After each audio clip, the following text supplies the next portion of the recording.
2017 में हिलसॉन्ग का एक नया गाना आया था जिसका टाइटल था सीजन्स, और उस गाने की लिरिक्स में जो मेन लाइन थी वो थी फ्रॉम सीड टू सिकोया। जब मैंने पहली बार इस गाने को सुना तो मैं जानना चाहता था कि ये सिकोया क्या होता है। एक्चुअली सिकोया एक पेड़ है जो कि कैलिफोर्निया के माउंटेनस एरिया में होते हैं। सिकोया इस संसार के सबसे बड़े पेड़ होते हैं। जी हाँ, ना केवल ये लंबाई में बड़े होते हैं लेकिन इनका आकार भी इतना बड़ा होता है कि मानो आप आसमान में जाते हुए एक हाईवे को देख रहे हो।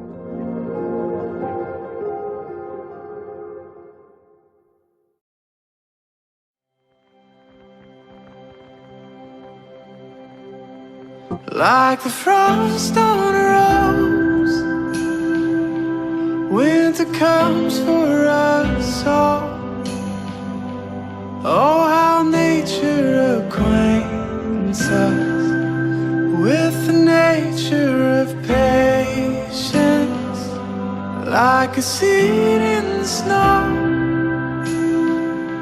I've been buried to grow. For your promise is loyal, from sea to sequoia. लेकिन जब आप इस जायंट से सिकोया ट्री को देखते हैं तो सबसे आश्चर्य की बात तो ये होनी चाहिए कि इस जायंट ट्री की शुरुआत एक छोटे से बीज से हुई थी। ये बड़ा सा वृक्ष भी कभी एक छोटा सा बीज ही तो था।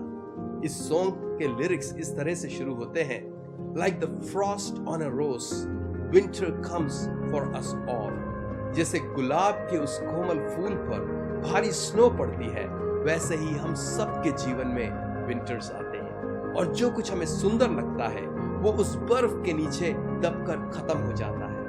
लेकिन परमेश्वर के प्रॉमिसेस एक सीड की तरह होते हैं। परमेश्वर के वायदे उस बीज के समान होते हैं जो अपने सीजन में फलते हैं और सारी परिस्थितियों से ऊंचा उठकर एक सिकोया की तरह आसमान को छू लेते हैं। कैलिफोर्निया के ठंड में सिकोया के ये बीज बहुत गहरी बर्फ के नीचे दब जाते हैं।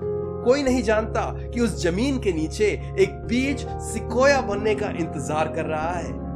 इस गीत के बोल आगे कहते हैं कि चाहे ये इंतजार की घड़ी लंबी क्यों ना हो, परमेश्वर के वायदे सच्चे हैं और जब मेरा सीजन आएगा तो मेरी कटनी मेरे इंतजार से भी बड़ी होगी। Though the winter is long, even richer the harvest it brings।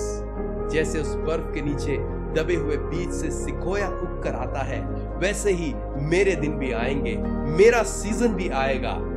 मैं आज की इन परिस्थितियों में इस गीत को याद कर रहा था, परमेश्वर के प्रॉमिसेस को याद कर रहा था। हो सकता है कि जीवन की इन परिस्थितियों में आप भी उस बीज की तरह बर्फ के नीचे दबे हुए हैं। सॉन्ग राइटर कहता है कि like a seed in the snow, I have been buried to grow। एक बीज के समान मैं दबा दिया गया हूं ताकि मैं अपने सीजन में बढ़ सकूं। क्योंकि अगर आपका भरोसा सच्चे परमेश्वर पर है तो आप एक नया सीजन देखेंगे। बस आपको धीरज और विश्वास के साथ इंतजार करना है।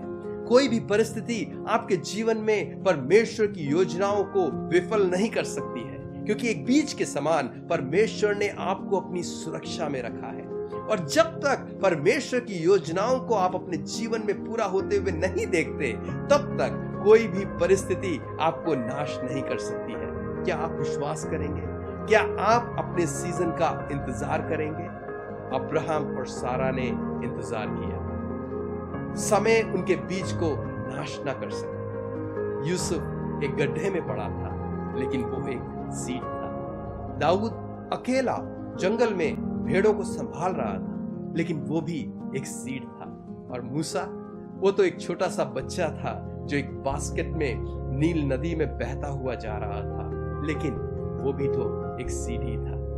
और हमारे प्रभु यीशु मसीह, वो भी तो एक चरनी में लेटे हुए शिशु थे, लेकिन वो परमेश्वर के वो सीड थे जो सबके लिए जीवन ले आए। ऐसे ही इस गीत के अंत में सॉन्ग राइटर लिखता है कि यरूशलेम की उस मिट्टी में परमेश्वर का वो बीज गिरा जो कलवरी का सिकोया हो गया। परमेश्वर ने यीशु मसीह को सबसे ऊंचा सर्वोच्च किया और वो सब नामों में श्रेष्ठ नाम बन गए। वो भी तो एक बीज थे, आप भी तो एक बीज है। और जब तक परमेश्वर की योजना आपके जीवन के लिए पूरी नहीं होती, तब तक कोई भी आपको हानि नहीं पहुंचा सकता। हो सकता है कि आज आप उस बर्फ के नीचे हो, लेकिन आपका सीजन आ रहा है। क्या आप इंतजार करेंगे? क्या आप विश्वास करेंगे?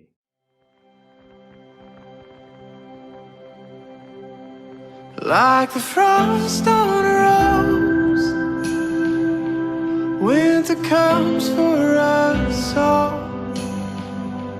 Oh, how nature acquaints us with the nature of patience.